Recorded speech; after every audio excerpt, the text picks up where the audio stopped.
Would you believe me if I told you that the aspect of the most benefic planet Venus can actually cause the death of children? So, I am going to give you a classic example of the horoscope of a person in whose horoscope Venus rules auspicious houses, and Venus is putting its seventh aspect, direct aspect over the Lord of the fifth house of the horoscope, alright. And the Lord of the fifth house of the horoscope, being Saturn, is a friend of Venus, but still this Venus caused the death of not one, not two, not three, but 4 children.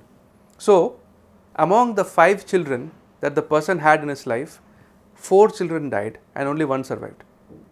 So, this is a very deep concept and I have described to a certain extent in my previous video, alright. So, if you want to know about the basics of this concept of the power of the dispositors in astrology, then please watch my previous video. I am leaving a link in the description, alright. But in this video, we are going to go into a little bit of specialization and we are going to look at how Venus, which is the dispositor of 2 malefic planets in this chart, becomes a highly malefic planet, alright. So, from the conventional rules of astrology, this is a chart of a Virgo ascendant. The person is born on 6th June 1901, not 1991. The time of birth is 1:30 p.m. and the latitude is 11 degree north 6 minutes and the longitude is 79 degree east 44 minutes, alright. So, if you enter these particulars in your horoscope software, you know the chart is going to open, and ignore the background noise because I have been trying to make it without the background noise, but it's not possible where I stay, right. So, focus on the content and the knowledge, right guys. So, in this Virgo ascendant's chart, this is a chart of a Virgo ascendant. Venus is a benefic because it is ruling the 9th house of fortune, alright, and Venus also rules the 2nd house of wealth, alright. But how is it possible that this Venus, when it is aspecting the 5th lord Saturn, and Saturn is a friend of Venus, so Saturn aspecting Venus and Venus aspecting Saturn support each other, alright. But in this case, Venus aspecting Saturn is actually causing death to 4 children, alright. So, let's look at the chart, alright. It's a Virgo ascendant chart and the ascendant lord is placed in the 10th house in its own sign Gemini, alright, conjunct with its friend Venus. Rahu is in the 2nd house in the sign of Libra, which is ruled by Venus. Saturn and Jupiter are conjunct in this chart in the 4th house and Jupiter in its own sign Sagittarius, right. Moon is in the 5th house in the sign of Capricorn, alright. Ketu is in the 8th house in the sign of Mars, which is Aries. Sun is in the 9th house in the sign of Taurus.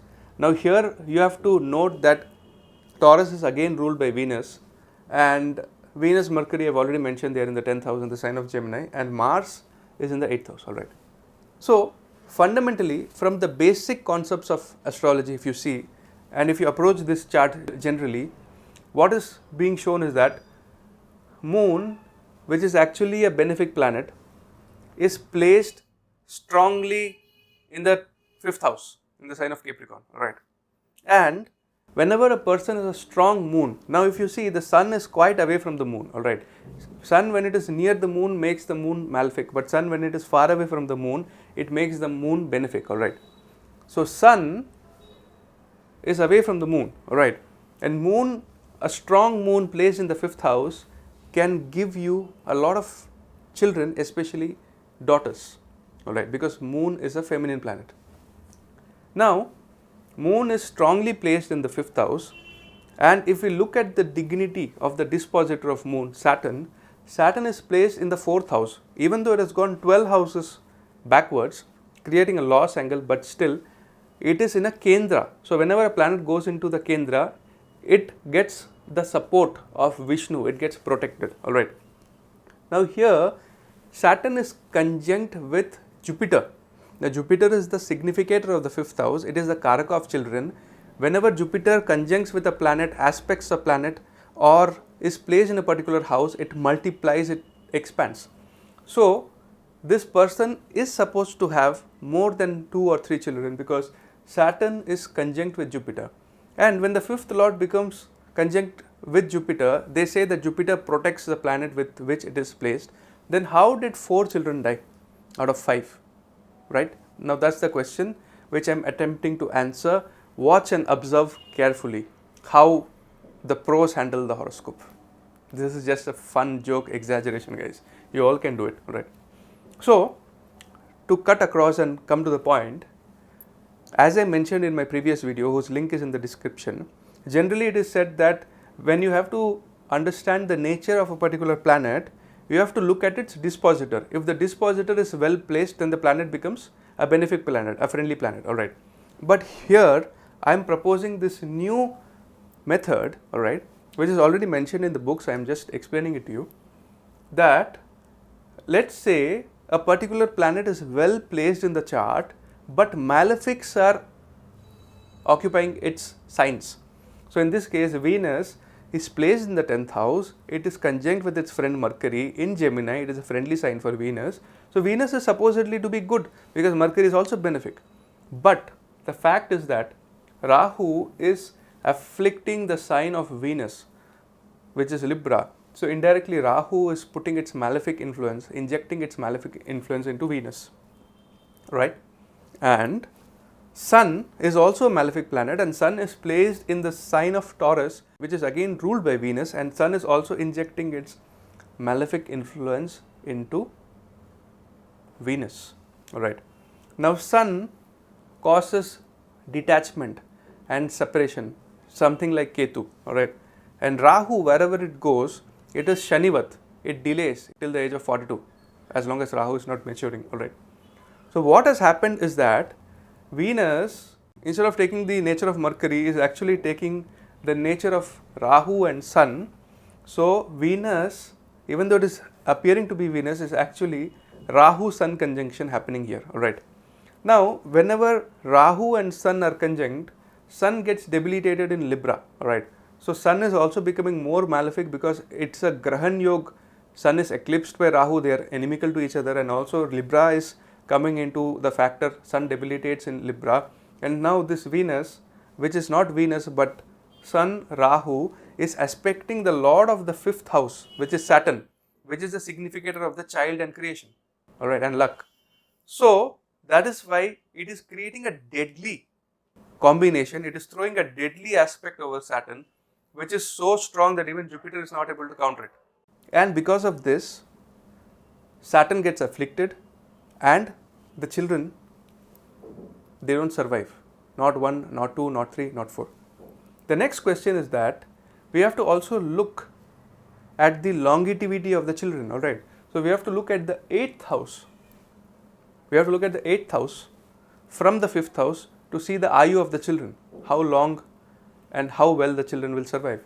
Now Mars is placed in the 8th house, because from the 5th house when you count 1, 2, 3, 4, 5, 6, 7, 8, Mars is a malefic planet, and again it is placed in the 8th house of the Ayu of the children. Mars is not good in the 8th house, as I mentioned in the previous video, because it afflicts and it creates accidents and abortions and things like that, surgeries, bloodshed in the 8th house, alright. So Mars is spoiling the 8th house, the longevity of the children by its placement. But why is Mars becoming malefic? You might say that Mars is placed in the sign of Leo, which is ruled by Sun. So Mars is in a friendly sign, then how can Mars become malefic? Mars is becoming malefic because Ketu is aspecting Mars, 1, 2, 3, 4, 5. Ketu's aspect is going over Mars, and the 5th aspect of Ketu is a separative aspect, a detachment oriented aspect, and it denies, alright. So because of that, Mars has turned malefic. So this is a very important concept, and you need to re-watch this video and the previous video again and again to understand this new concept. I am going to bring in new example chart to make you understand the secret power of dispositors, because this is changing even my outlook on astrology, because I am recently studying about this in books and also researching on various horoscopes, and I am finding that till now the planets which I was anticipating to be benefic and friendly in nature are not actually benefic, but they are malefic, like this background noise. And because of it, it is solving the puzzles, it is allowing me to connect the dots and understand why I was not able to predict certain losses or certain negativities in the chart, because I was feeding myself with the concept that a benefic is always a benefic, but if malefics occupy the sign of a benefic planet, then it also becomes malefic. Alright, so I hope this video enlightened you, and look in your chart if the benefics, the sign that benefics are ruling are aspected or placed with malefic planets. For example, Jupiter rules Sagittarius and Pisces, and if Rahu or Saturn or Mars or Ketu or Sun are placed in Saggy and Pisces, then Jupiter becomes malefic in nature. Alright, so this is what I want to share with you guys. If you have liked this video, genuinely hit the like button. If you have not liked this video, genuinely hit the dislike button. It doesn't matter, but watch it again and again so that you understand the depth of this concept. So that's it for today, guys. I hope this video enlightened you. Take care of yourself, take care of the elderly people, take care of the stray animals, and take care of your health, because if health is lost, everything is lost. This is Purab signing off from Purab's universe. Adios, Jai Hind, Jai Bharat.